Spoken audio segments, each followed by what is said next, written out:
Assalamualaikum warahmatullahi wabarakatuh.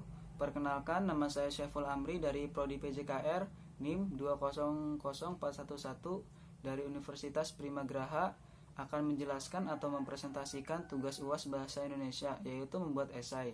Dosen pengampu yaitu Ibu Maya Kuswati MPD.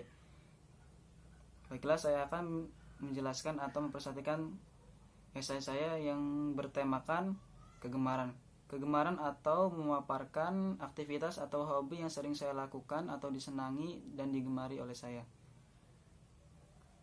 Sepak bola merupakan alat pemersatu. Sepak bola bukan hanya tentang menang dan kalah, tetapi dalam sepak bola kita belajar apa arti persaudaraan dan keluargaan. Keterbatasan bukan menjadi penghalang kita untuk bermain di lapangan.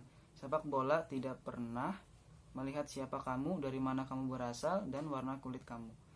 Sepak bola adalah pemersatu. Sepak bola itu olahraga yang cukup menyenangkan, di mana kita hanya membutuhkan bola sepak semata. Kemudian lahan yang cukup besar untuk pemain yang banyak, atau hanya memanfaatkan jalanan untuk pemain yang berjumlah sedikit. Ini dikarenakan tidak adanya lahan yang cukup besar untuk dijadikan lapangan. Dan kita juga hanya membutuhkan minimal sendal jepit, batu, atau kayu bila ada dan bisa ditancapkan sebagai gawang. Lalu masalah pemain lah yang utama dan paling penting. Pemain merupakan sosok penting dalam permainan sepak bola. Bahkan dengan bermain kita bisa mempunyai banyak teman. Bahkan di desa-desa sepak bola merupakan alat pemersatu, dikarenakan di desa belum terlalu mengenal gawai. Mulai dari anak-anak, remaja, sampai orang tua setiap sore berkumpul di lapangan. Mereka ini datang dengan sendirinya. Permainan dimulai bila yang datang sudah cukup banyak. Ada yang bersepatu, ada yang tidak memakai alas kaki sama sekali, atau bahasa ininya adalah nyeker. Dikarenakan banyaknya pemain dan bahkan belum ada yang saling mengenal, maka ada keunikan dalam membedakan tim A dan tim B, yaitu siapa yang kebobolan terlebih dahulu, maka mereka harus melepas baju. Mungkin terdengar jorok atau bahkan tidak sopan, tetapi karena mereka tidak memikirkan itu, maka sudah menjadi hal biasa bagi para pemain. Aturan itu dibuat sebelum pertandingan dimulai. Permainan pun dimulai dengan masing-masing pemain berjumlah 11, terdiri dari anak-anak, remaja, dan orang tua. Tapi kalau di kampung saya itu seadanya pemain yang datang dan yang ada. Dengan lapangan yang tidak rata, banyak berlubang karena musim kemarau. Bahkan ada tumbuhan putri malu. Dalam permainan ini tidak ada wasit, jadi pelanggarannya pun tergantung dari banyaknya yang menjadi saksi dan banyaknya yang melancarkan protes. Kemudian handballnya, bila banyak pemain lawan yang melihat bola terkena tangan. Dilanjut dengan permainan keras, pertandingan pun tetap aman dan tidak ada yang merasa tersakiti. Karena semua pemain tahu ini hanya untuk bersenang-senang. Bahkan ada beberapa pemain yang tidak memegang bola sama sekali, karena biasanya mereka ini hanya mengobrol dengan teman lain dan biasanya hanya datang untuk menganalisis permainan kawan mereka sendiri. Pemain yang bertipikal seperti ini biasanya tempatnya di belakang atau berposisi back atau kiper. Saat tim mereka menyerang pertahanan tim lawan, para back ini asyik mengobrol di depan gawang mereka sambil menunggu serangan dari lawan. Sembari menunggu kiper dan back-back ini menganalisis permainan tim mereka sendiri dan membicarakan temannya sendiri, mereka duduk santai seperti tidak mengetahui kalau mereka ini juga pemain.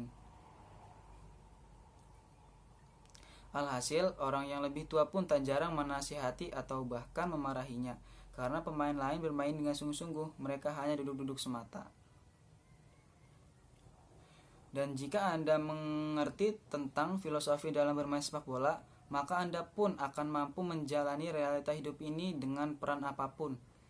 Hidup dunia ini tak ubahnya sebuah permainan, seperti halnya dalam pertandingan sepak bola, di mana setiap pemain atau tim memiliki tujuan akhir yang sama, yaitu mencetak gol demi satu kata kemenangan.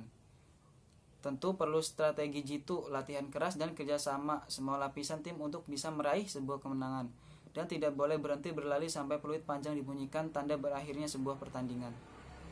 Dalam mengolah si kulit bundar, kita tidaklah bermain sendirian. Kita butuh kawan untuk bahu-membahu saling untuk memudahkan Untuk memudahkan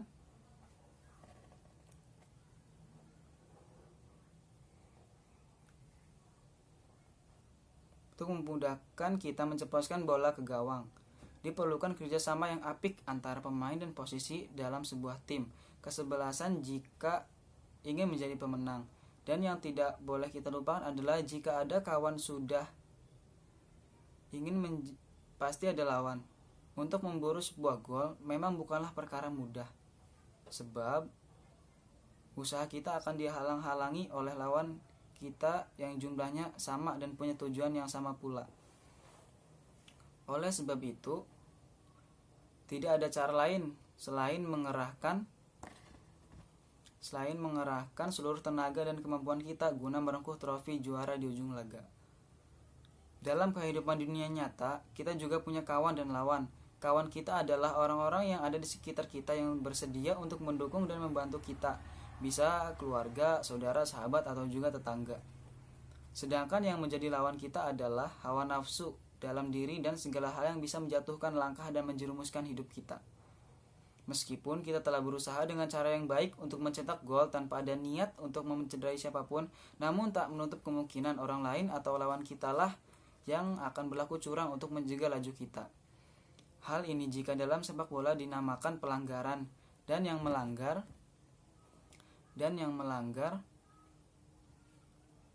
akan dihadiahi kartu kuning atau peringatan dari sang pengadil lapangan.